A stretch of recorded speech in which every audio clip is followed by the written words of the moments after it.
시작됐네. 우리 주님의 능력이 나의 삶을 다스리고 새롭게 하네. 자유 안에 죄와 사망으로부터 나의 삶은 변하고 난 충만하네. 다시 한번 시작됐네. 시작됐네. 우리 주님의 능력이 나의 삶을 다스리고 새롭게 하네. 자유 안에 자유 안에 죄와 사망으로부터 나의 삶을 변하고 난 충만하네. 은혜로다 주의 은혜 한량없는 주의 은혜로다 주의 변함없는 신실하신 주의 은혜.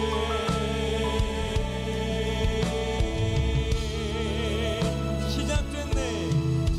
시작됐네. 우리 주님의 능력이 나의 삶을 다스리고 새롭게 하네. 자유 안에 자유가 선포합시다.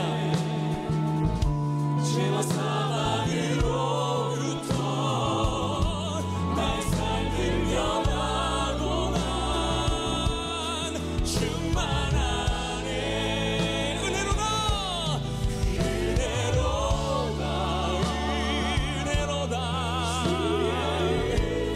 주의 은혜 한량없는 주의 은혜로다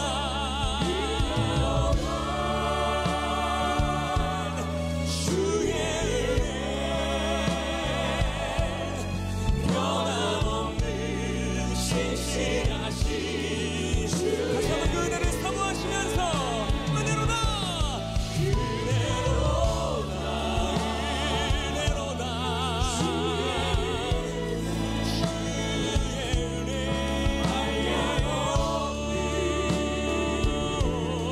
주의 은혜로다 주의 변함없는 신실 변함없는 변함없는 변함없는 신실하신 주의 은혜.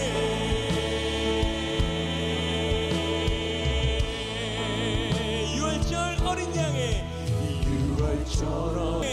6월절 어린 양의 피로 나의 삶의 눈이. 자, 믿음으로 고백할까요?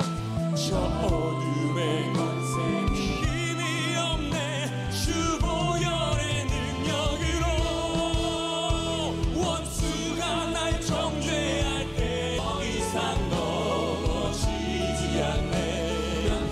다시 한번 믿음으로 더 이상 넘어지지 않겠습니다. 더 이상 넘어지지 않네. 난 주 보혈 아래 있네.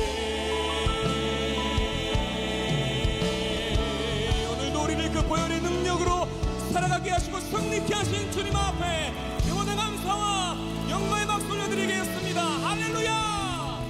침묵에 대한 이야기입니다. 하나님의 침묵. 다윗의 시고요. 언제 이것을 기록했는지는 모르겠지만 너무나도 괴로운 시간들을 지나고 있는 중에 하나님께서 그 괴로운 시간을 지나는 이유를 말씀해 주시지 않음으로 말미암아 답답해서 미칠 지경에 이르게 된 다윗이 도대체 하나님 어느 때까지며 하나님은 도대체 언제 입을 열어 제게 말씀해 주실 겁니까? 라고 기도하고 있는 시편이 13편인데 그 1절을 같이 한번 다시 그 마음으로 읽어보면 좋을 것 같습니다. 시작. 여호와여 어느 때까지나이까 나를 영원히 잊으시나이까 주의 얼굴을 나에게서 어느 때까지 숨기시겠나이까.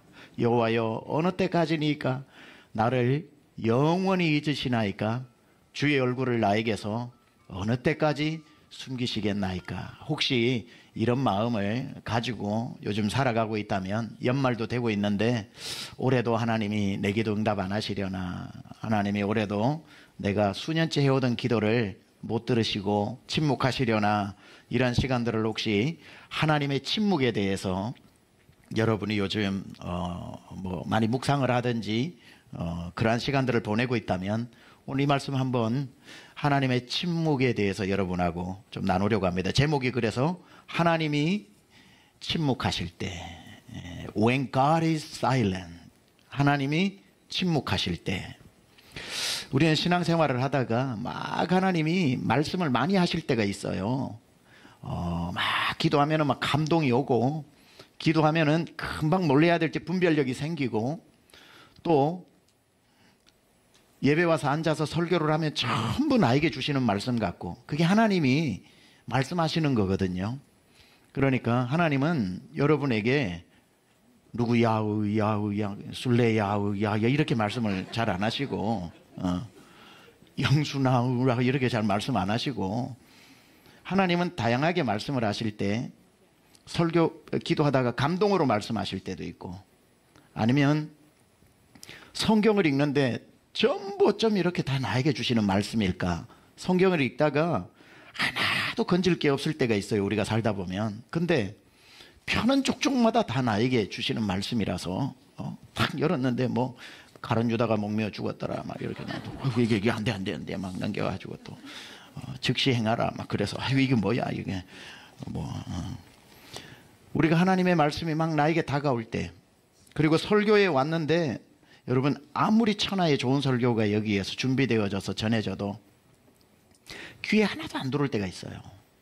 멍멍멍멍멍 하는 것 같고, 옛날에는 스피커가 안 좋고 마이크가 안 좋고 그래도 막 그냥 하나라도 더 듣고 가야지 하는 그 마음으로 집중했는데, 말씀이 안 들릴 때는 마이크가 조금만 소리가 커지고 막 그래도 기분이 나빠가지고 오늘 마이크 소리 왜 저래? 말씀이 잘 들릴 때는 담임 목사가 그냥 머리 안 감고 와도 귀한 말씀 들어야지 하는데, 말씀이 안 들릴 때는 미장원을 갔다 와도 그냥 삐져나온 머리카락 하나 때문에 설교가 안 들어오고, 삐뚤어진 넥타이 때문에 아우 저 내 앞에 가서 저 고쳐주고 싶다. 어떨 때 설교하다 보면 넥타이가 이렇게 갈 때가 있거든요. 은혜가 될 때는 이게 아무렇지도 않아. 그냥 설교가 다 들어오는데 내 귀에 하나님 말씀이 안 들리면, 이게 눈에 들어오면 이때부터는 내가 올라가서 저거 딱 제자리 찾아주면 설교가 들리겠구만. 목사님은 감각도 없이 저렇게 된 거 모르나? 막 이러면서, 그죠? 그러실 때가 있죠. 아멘 나오잖아 벌써. 아멘. 우리 성도님들은 뭐 다 아멘이니까 좋아요. 하여튼 이게 말씀이 안 들릴 때가 있다고요. 똑같은 설교인데, 똑같은 성경인데 막 그냥 스폰지 빨아들이듯이 막 들리고 읽히고, 모든 설교가 어쩜 나에게 저렇게, 어쩜 나에게 이렇게 딱 맞는 설교를 하실까, 하나님이 우리 목사님 통해서 이 말씀을 주실까 해서 막 들릴 때가 있는데, 어떨 때는 예배 나와 앉아있지만 1시간 있다가도 하나님의 음성을 못 들을 때가 있고, 성경을 아무리 필사를 해도 손만 아프지 하나도 그 필사하는 그게 나에게 감동이 안 될 때가 있고, 그때가 뭐라 그러냐면 하나님이 침묵하실 때, 기도를 해도 감동을 안 주시고, 성경을 읽어도 거기에 대한 묵상을 안 주시고, 설교를 들어도 내 마음을 울리지 않을 때, 마치 사무엘 시대 때 하나님이 우림으로도 둠밈으로도 제사장을 통해서도 천둥으로 번개로도 말씀하시지 않았던 것처럼 우리 앞에 하나님이 그렇게 은혜를 주시다가 침묵을 하실 때가 있어요. 하나님의 특징이 말씀하시는 하나님이잖아요. 말씀으로 천지를 창조하신 하나님이 내 앞에서 말씀을 멈추어 버리실 때, 아무 말씀 안 하실 때 우리는 당황스러워합니다. 막 욕심이 많지도 않아요. 하나님, 한 말씀만 해주세요. 내가 왜 고통당하는지, 하나님이 왜 이 자녀를 위한 기도를 응답 안 해주시는지, 왜 이 사업이 잘 될지 못 될지 그냥 한 말씀만, 힌트만 주셔도 나 견디겠는데, 하나님 많이 말고 그냥 너무 그렇게 징그러울 정도로 침묵하지 마시고 그냥 한 말씀만 해주십시오라고 그냥 소박하게 기도했는데도 그 말씀조차도 안 해주실 때 야속해지죠.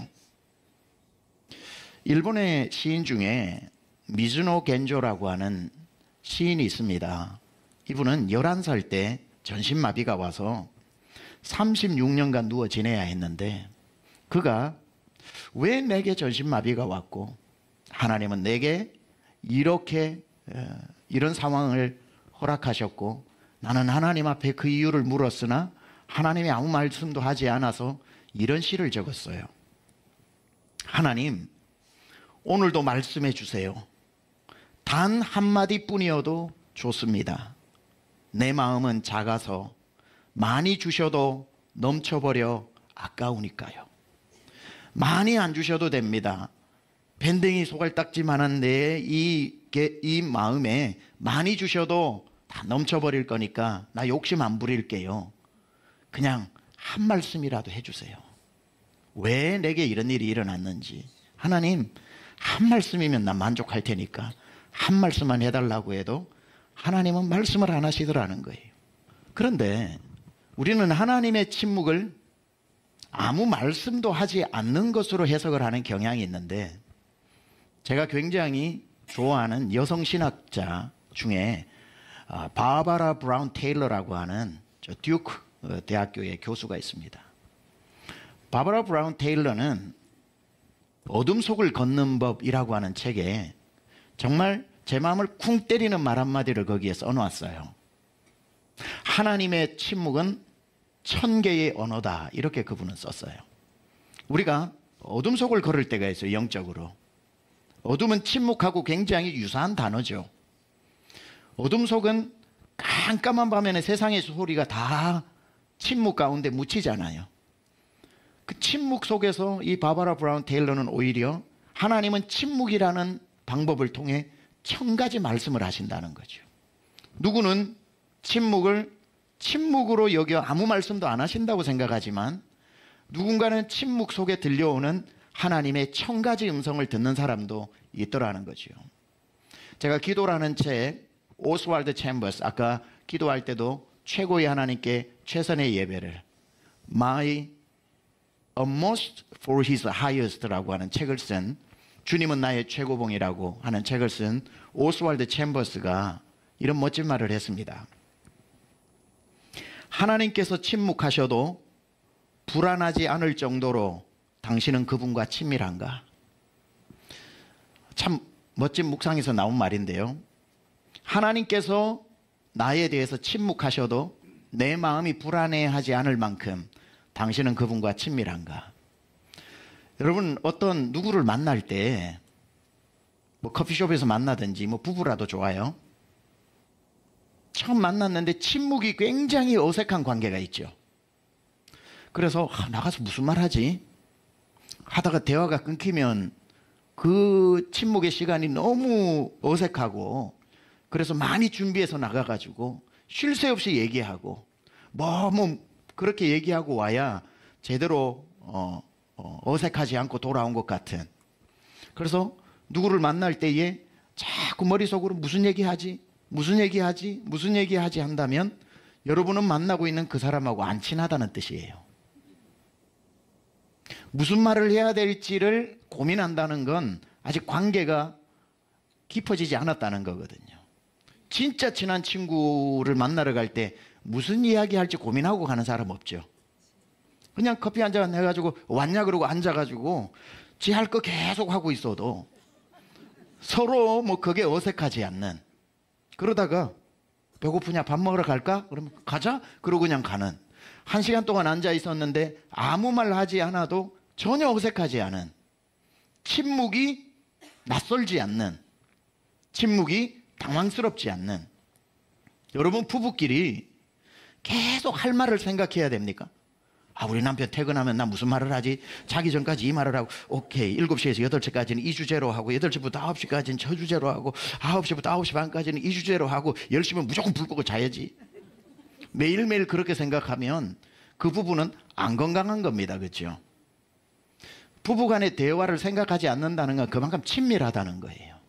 와서 그냥 한 공간에 별말 하지 않아도 어색하지 않고, 그냥 누구 하나 입을 열면 또 금방 그거 가지고 마음껏 대화를 나누다가, 그 대화 끝이 나면 또 침묵으로 있다가, 그래도 전혀 이상하지 않은, 그게 제대로 된 건강한 관계인 거죠.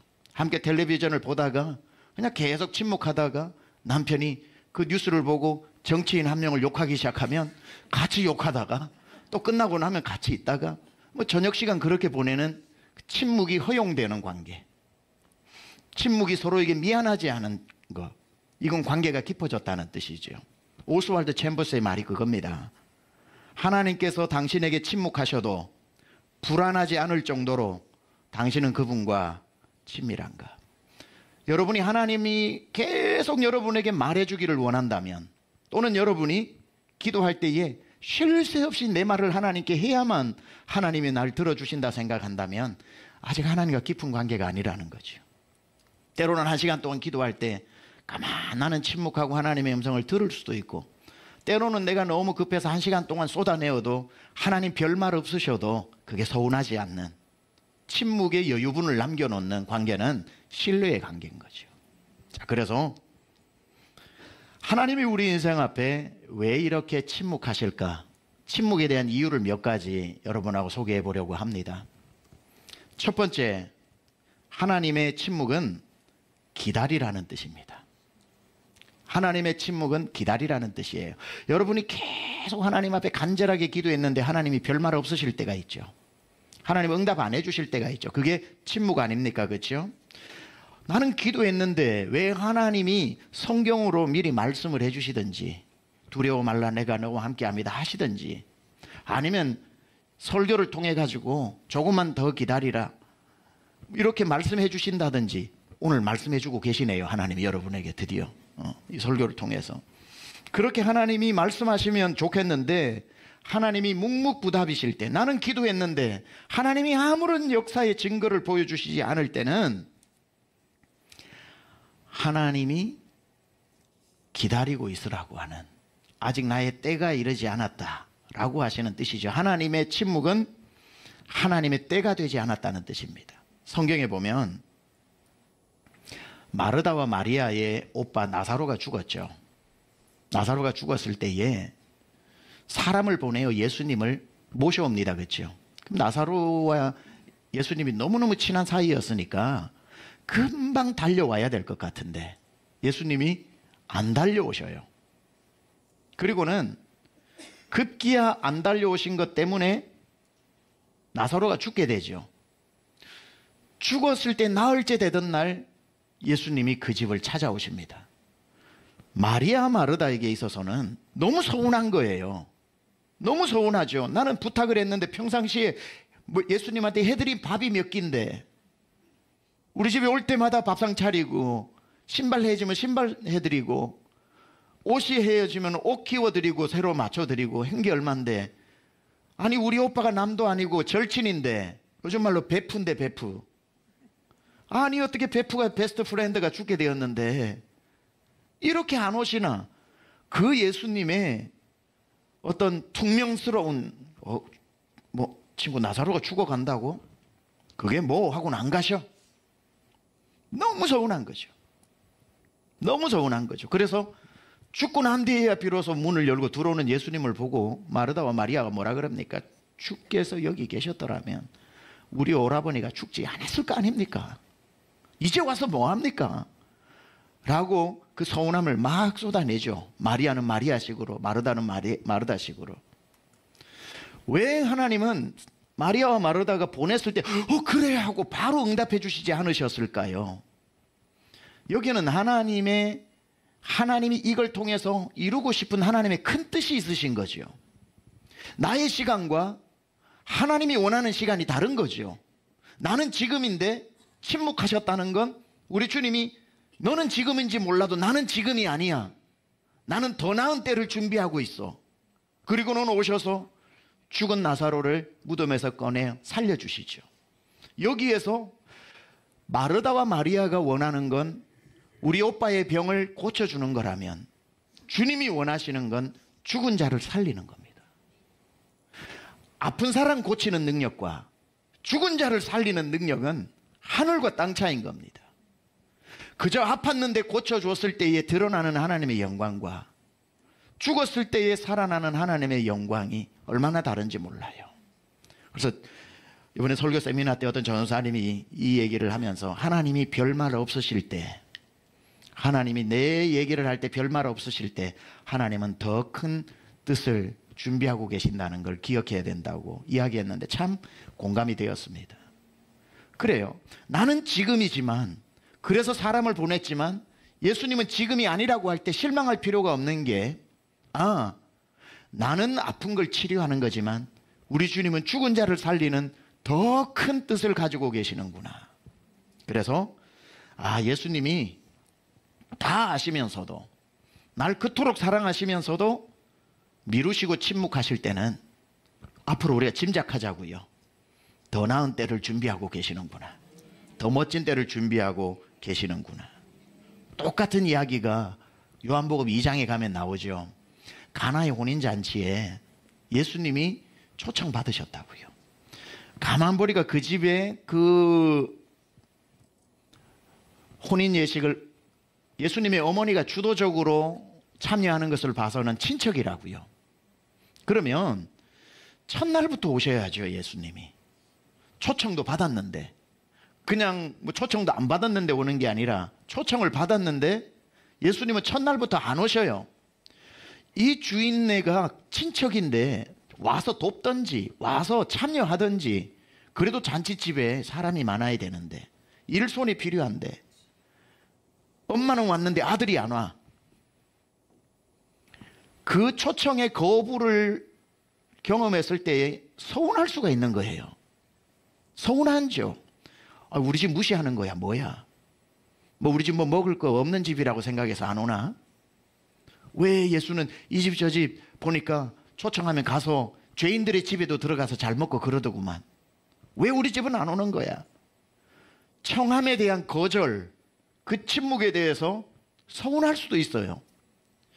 그러나 예수님은 첫날에 안 오셔요. 거절하셔요.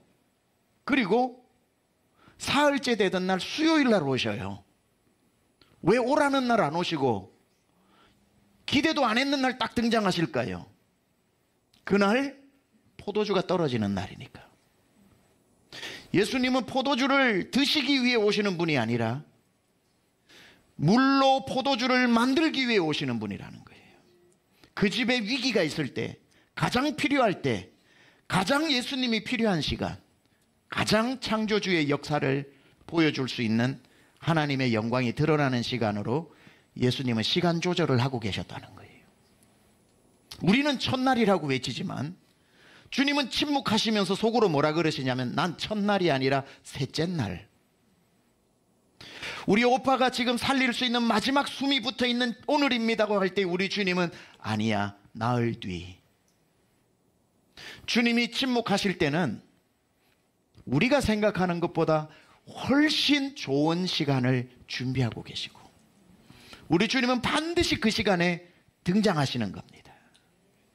따라서 내가 기도는 해야겠지만 기도하고 응답의 시간까지 여러분이 주장하지 마세요. 기도했으면 되는 겁니다. 시간을 맡기세요. 나의 기도에 하나님이 침묵하실 때 서운해하지 말고, 나는 지금 딱 기도했을 때 지금 응답해 주시면 너무 좋겠구만. 하나님이 침묵하시는 것 보니 더 좋은 때를 준비하고 계시나 보다. 더 좋은 때에 더 좋은 것으로 준비하고 계시는 하나님의 때를 우리는 신뢰해야 된다는 거예요. 그래서 하나님이 바로 응답하지 않고 침묵하실 때는 첫 번째 이유가 기다리라는 뜻이다. 이해가 되셨죠? 두 번째, 하나님의 침묵의 이유는 무엇인가? 하나님의 침묵은 더 귀를 기울이라는 뜻입니다. 더 귀를 기울이라는 뜻이에요. 하나님은 우리에게 그냥 응답만 해주시는 멀리 있는 타자가 아니라 우리와 밀접한 관계를 가지고 살기를 원하시는 우리의 아버지시잖아요.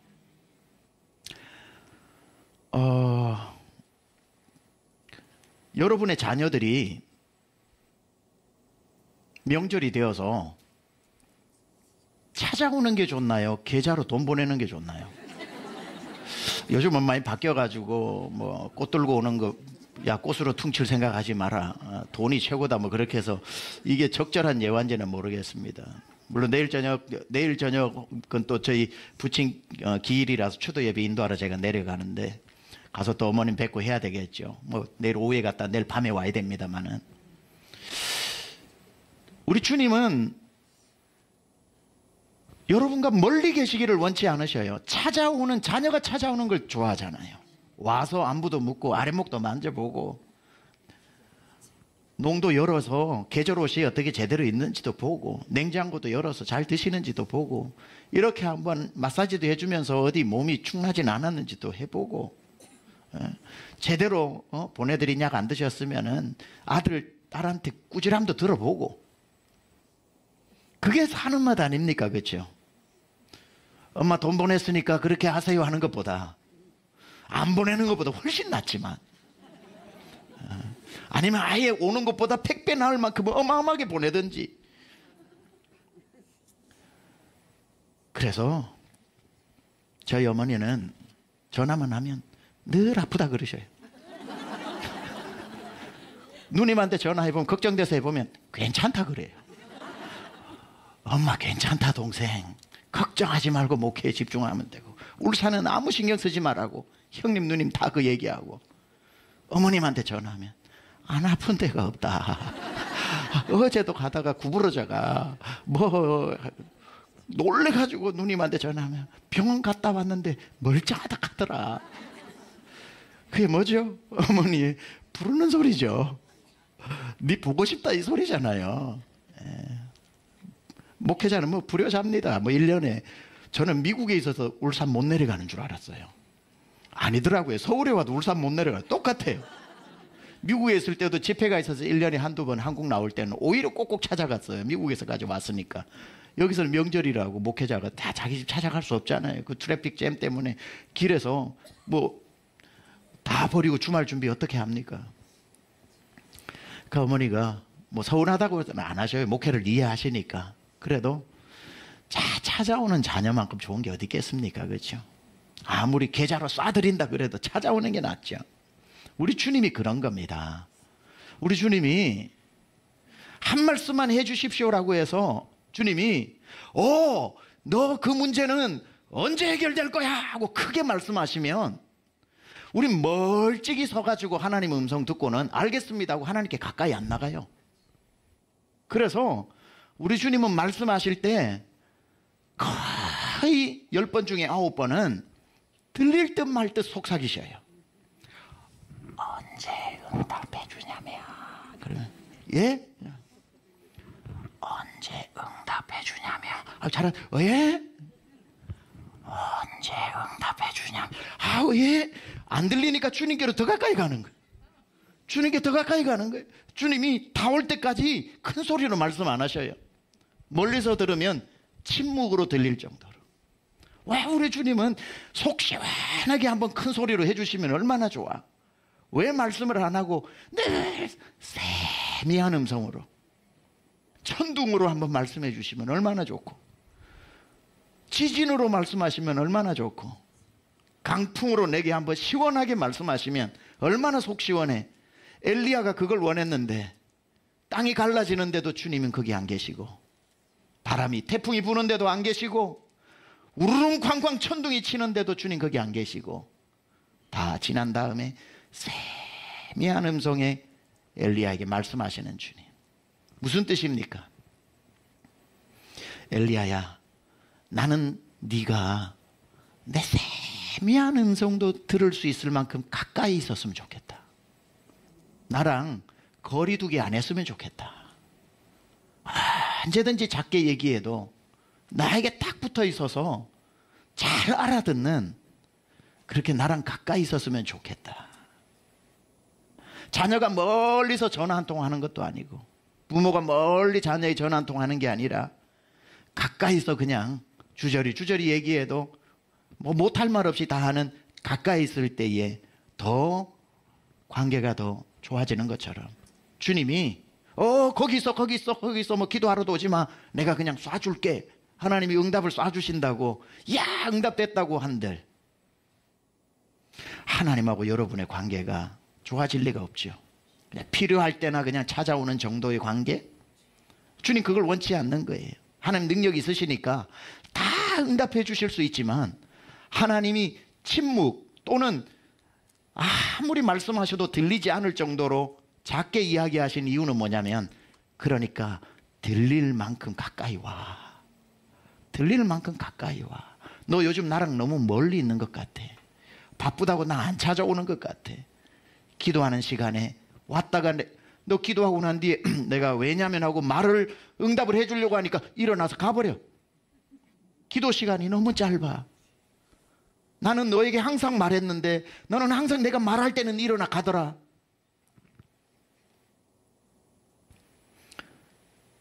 주님의 속삭이는 게 얼마나 우리가 보기가 좋습니까? 여러분, 집에서 가족끼리 큰 소리 나는 게 좋아요? 아니면 조근조근 얘기하는 게 좋아요? 밥 가지고 와. 이제는 당신이 좀 챙겨 먹어. 내가 50년 챙겼는데 50년 챙긴 사람이 60년은 못 챙겨. 지긋지긋해. 갑자기 경비실에서 전화 와서 아래층에서 조용히 해달랍니다.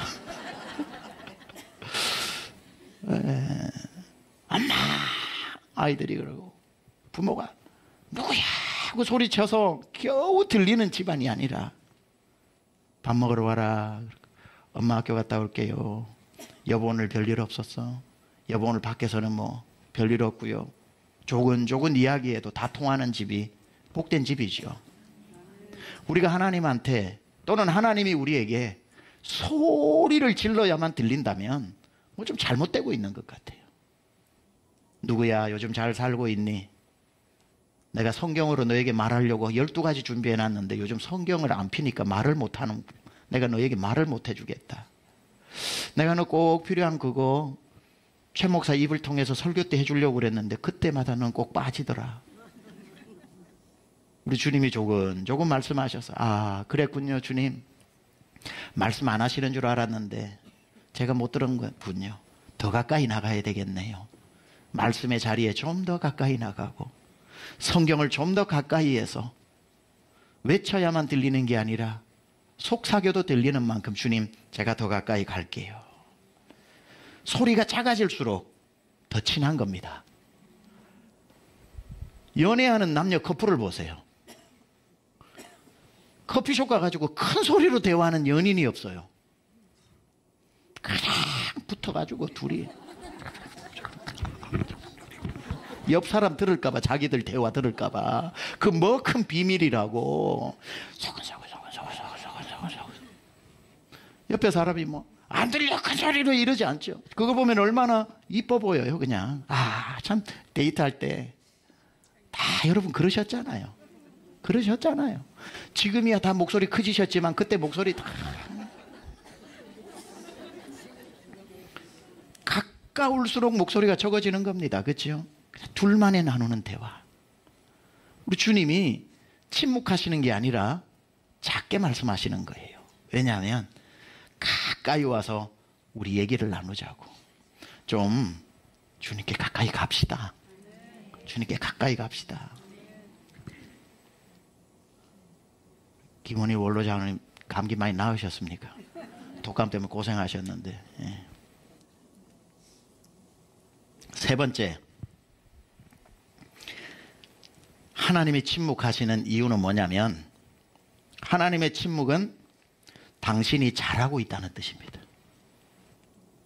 이게 무슨 말이냐면요. 잘하는 자녀에게는 잔소리할 일이 없어요. 잘하는 자녀에게는 소리칠 일이 없어요. 하나님이 여러분에게 자꾸 말씀하지 않으실 때는 무관심한 게 아니라 내게 입댈 게 별로 없으신가 보다. 그래도 나 탁월하지는 않아도 주님 보실 때에 괜찮은가 보다. 때로는 하나님이 내게 별말 없으시고 입대지 않으실 때 잘 가고 있기 때문에 주님이 믿고 신뢰하고 있는 시간일 수도 있다는 거죠. 잘하는 자녀에게 잔소리할 일이 뭐가 있고 목소리 높여 큰 소리 칠 일이 뭐가 있냐 이 말이죠. 잘하는 사람에게는 믿어버리는 거지 참견을 안 합니다. 하나님의 잔소리가 필요 없는 사람들이 있어요. 저는 저를 비롯하여 우리 모두가 그래야 된다고 보는데 성경에 나오는 하나님의 위대한 사람들이 있잖아요. 우리 생각에는 매일 하나님이 그들의 삶에 참견하셨을 것 같죠. 오늘은 이곳으로 가라, 내일은 저곳으로 가라, 너 이건 하지 말고 저거는 하라. 그건 하나님이 진짜 입댈 거 많은 사람에게 그렇게 하셨고 이스라엘 백성들 전체가 입댈 게 많았잖아요. 그러니 계속 말씀하셨지만 진짜 위대한 하나님의 사람은 굵직하게 하나님이 한 번씩 점검하시지 참견 별로 안 하셔요. 아브라함에게 갈대아 우르를 떠나서 지시할 땅으로 가라. 예 하고 그냥 가는 거예요. 가는 거예요. 너 왼쪽으로 가지 말고 오른쪽으로 가지 말고 왼쪽으로 하셔. 주님 그러시지 않고 그냥 가는 거예요. 아브라함은. 그러다가 하란에 멈추어 있다가 주님이 또 나타나셔가지고 쉴 만큼 쉬었으면 이제 가라. 예. 그러고 또 가는 거예요. 수년을 가는 거예요.